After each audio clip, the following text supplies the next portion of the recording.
Your Daily 180, 180 seconds of pure Bible study.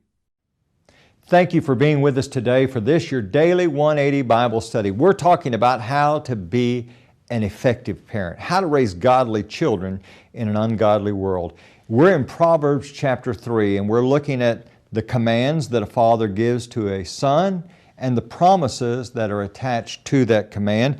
And today we're going to begin in chapter 3, verse 3 and verse number 4. Look at verse 3.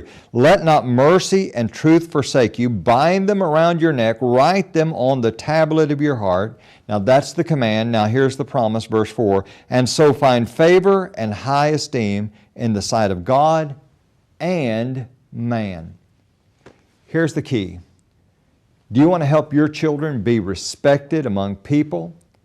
Then teach them to wholly embrace mercy and truth.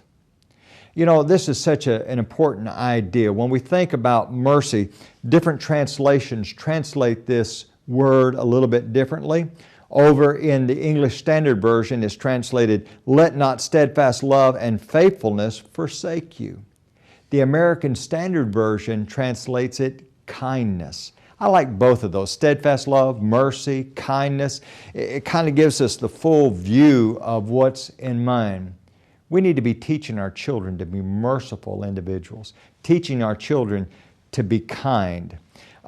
You hear a lot these days about trying to deal with bullying. We're telling children, don't be a bully, don't tolerate bullies. And I'm for that, I'm not against that.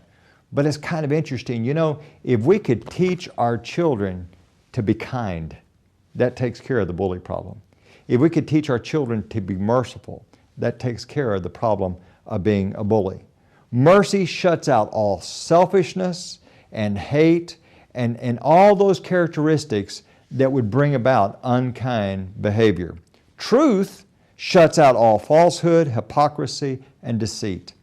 Do you want your children to be respected by God and man? Do you remember Jesus, the young man Jesus, when he was just a young man? Luke chapter 2 and verse number 52 said, Jesus increased in wisdom and stature and in favor with God and men. We want a lot of things for our kids. A lot of parents want their children to be popular. They want them to be number one in their class and, you know, all those things, and not necessarily bad in and of themselves. But you really should desire for your children to be respected by God and man. And you do that by teaching your children to wholly embrace mercy and truth. Thank you for being with us, and join us again tomorrow.